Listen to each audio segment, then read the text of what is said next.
Welcome back to 33-year-old boomer ranting in the woods. Amazon's made some interesting changes to their DRM, and it's looking pretty good. Let's talk about it. For those of you who have never bought a book on Kindle, Amazon has DRM protecting it.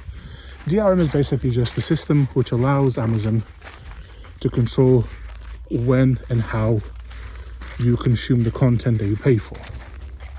Now, this is obviously a problem because when you buy something, when you buy a book, for example, you assume that you have some sort of ownership over that book.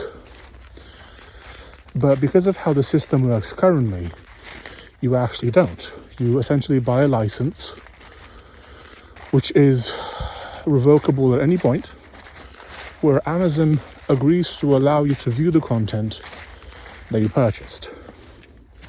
As you might imagine, this is a problem if you want to actually own the things that you buy. And until earlier this year, Amazon allowed you to still download your books. There was a loophole where you can download some of your books. But in February of this year, 2025, that loophole was closed.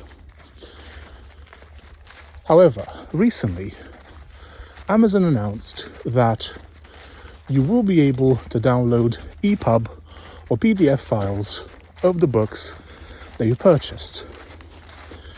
For those of you who don't know, EPUB is just a very generic ebook format that basically works with every ebook reader. This is massive. This is absolutely massive. Now, some people might be a bit cynical and they might say, well, it was Amazon that created this problem to begin with by having the DRM. And yes, that is correct.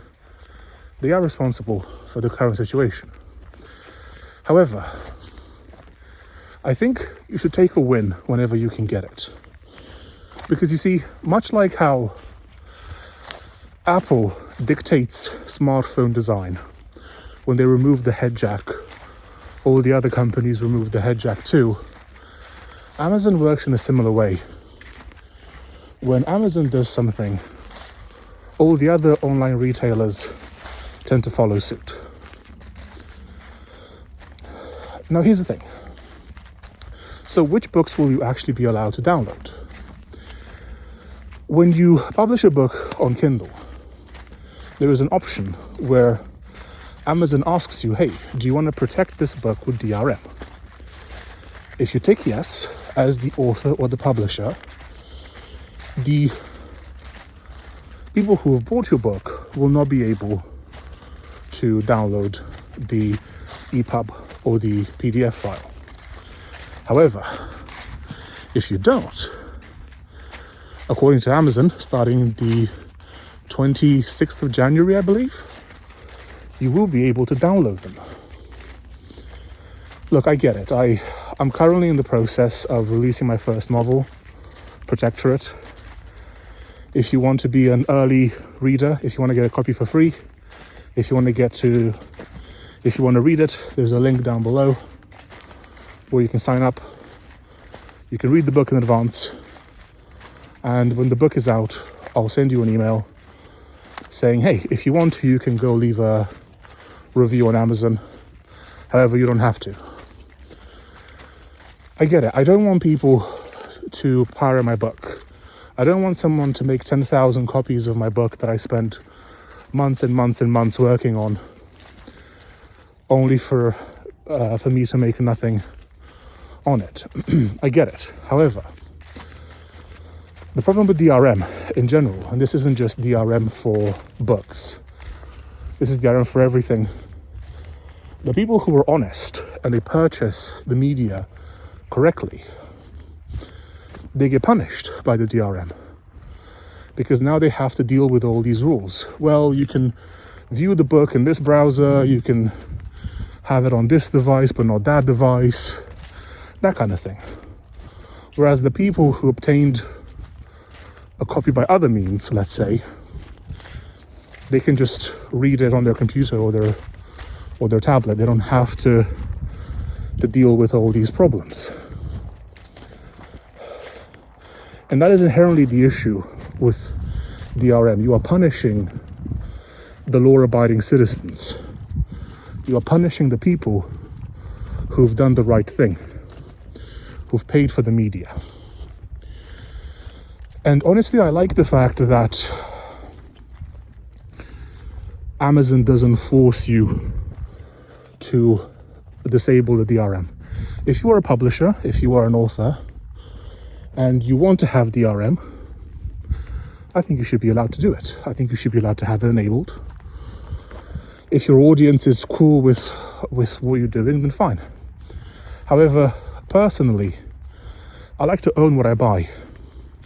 And I'm pretty sure that most of the nerds in my audience do too. And so I would never enable the DRM on the books. I hope people don't pirate them, but at the same time, I don't want to punish the people who've paid for the book. I don't think it's fair for the people who pay for the media to have to pay again by being inconvenienced. Back in the day, I used to do sound design. I used to have Pro Tools, and a bunch of these applications, like Pro Tools, like a bunch of audio stuff, required an iLok key, which was a literal USB stick that was way overpriced. It was like $70 or something. They had to be connected to your computer if you wanted to be able to run the software that you paid for.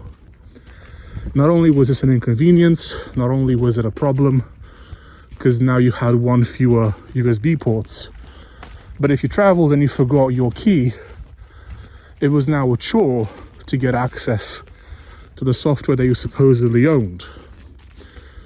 And I always thought it was strange that I'm being punished for paying for the software when people who had cracked versions of the same software, they had the same functionality, but they didn't have to deal with the DRM. They could just use the software. And I'm not advocating for piracy here. What I am saying is that DRM is a problem. And I think that Amazon has made a good decision here by doing this. You might think, look, Amazon was part of the problem. I get it, I do. However, hear me out. I think that whenever companies do good things, much like individuals, I think they should be rewarded for doing so. So I, for one, will say, well done to whoever at Amazon had this idea, to whoever pushed for it. I'll say, well done for doing this.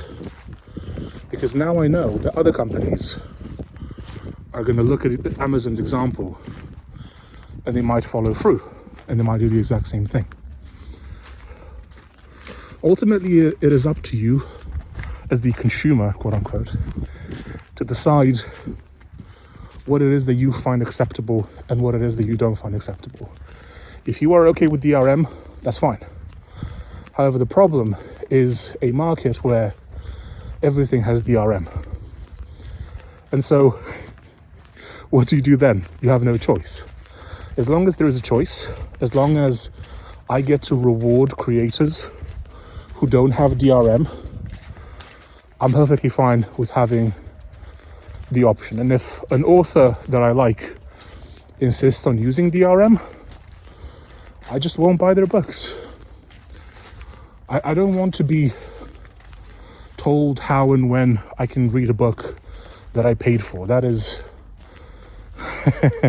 sorry, that's a bit too far for me.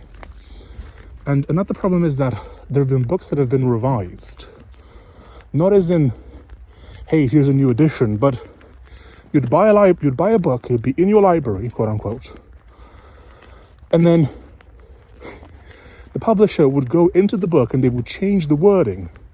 This is the book that you have in your library. And there'd be no notification of this, there'd be nothing. You'd read the book today that you bought yesterday and you'd realize, oh, there are changes. And you'd have no idea. At least if you own a physical book, That's not going to happen. The publisher isn't going to break into my house and replace my copy of The Witcher or whatever with a very similar copy that has had its language revised. That's not going to happen. And yet, if you have DRM, if you read the book in the cloud, that can happen at any point because you don't actually own it. And that's fundamentally the problem here. When you don't own it, you have no control over the book. You have no control over what the publisher does, what the author does. I want to be able to buy a book. I want the EPUB or the PDF. I want to be able to put it on my ebook reader, because even though I love paper books, sometimes I travel. I don't want to have to carry a bunch of paper books with me. You know, when you travel, especially if you're a big man like me, 6'4" by the way, your clothes take up a lot of space, and so a ebook reader is fantastic. This is the win. You can be mad at Amazon all you want.